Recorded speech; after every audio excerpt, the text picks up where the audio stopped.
Ladies and gentlemen, every 4 years, an amazing thing happens here in the United States. The peaceful transition of power. We elect a president.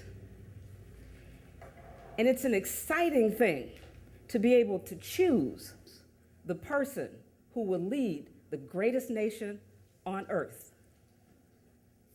But what if our right to vote went away? What would you do? Would you, would I, stand in front of a tank? In China in 1989, students were protesting in the streets. They wanted more freedom. They wanted democracy. They wanted to be able to vote. Their government disagreed and sent the army to put an end to the protests. And as those tanks rolled into Tiananmen Square, one young man stood in front of a tank and dared them to roll over him. The tanks moved, he moved. The tanks moved again, he moved again. Those tanks didn't roll over him on that day. However, this young man was never heard from again.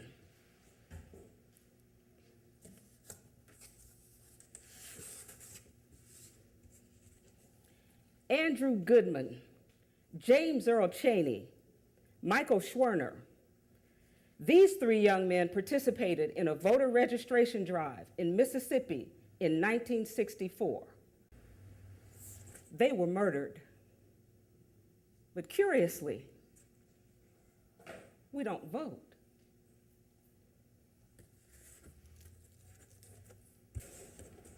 President Woodrow Wilson attempted to have Alice Paul declared insane because she was one of the leaders of the women's suffrage movement.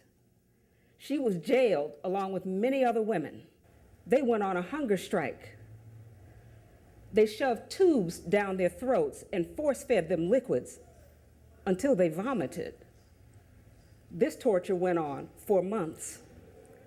Someone even had the bright idea of force-feeding them rectally. But somehow, we don't vote.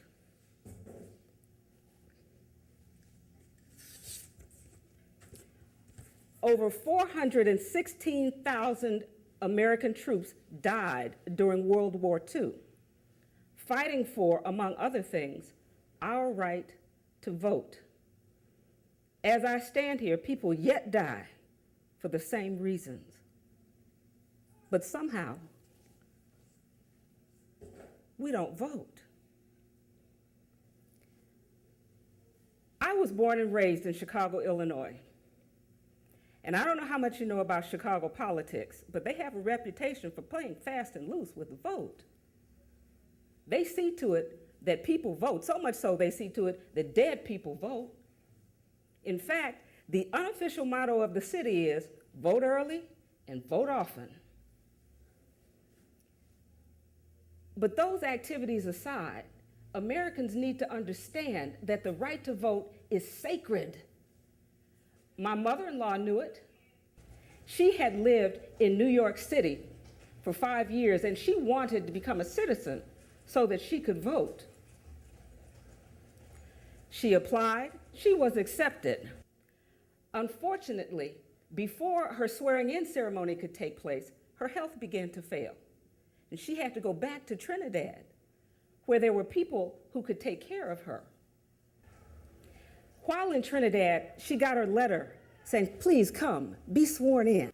And I remember thinking, oh, what a shame. She came this close, and she won't be able to realize her dream.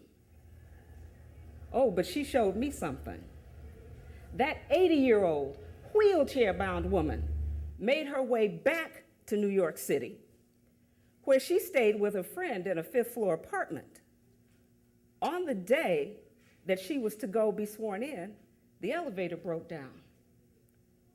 Again, this 80-year-old wheelchair-bound woman made it down 5 flights of stairs and halfway across Manhattan, where she raised her right hand to take the oath of citizenship of the United States of America.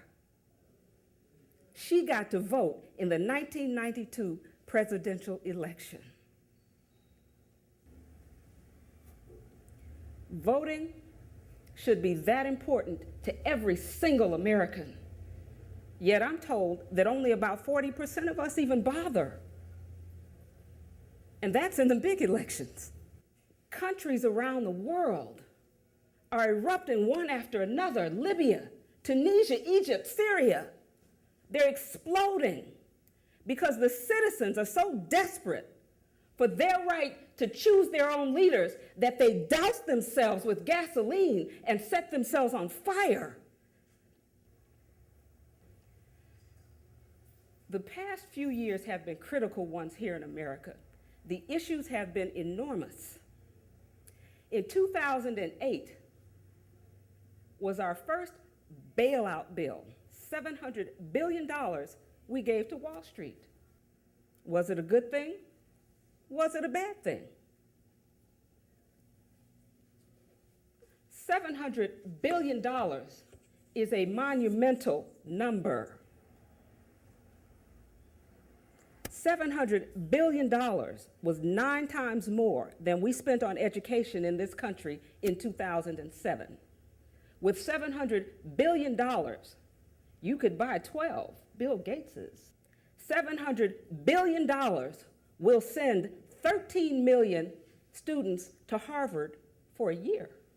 With $700 billion, you could buy 2,000 McDonald's apple pies for every single American.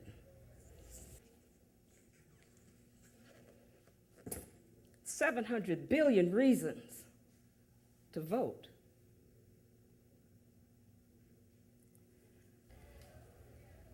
People died in order to secure and preserve our right to vote.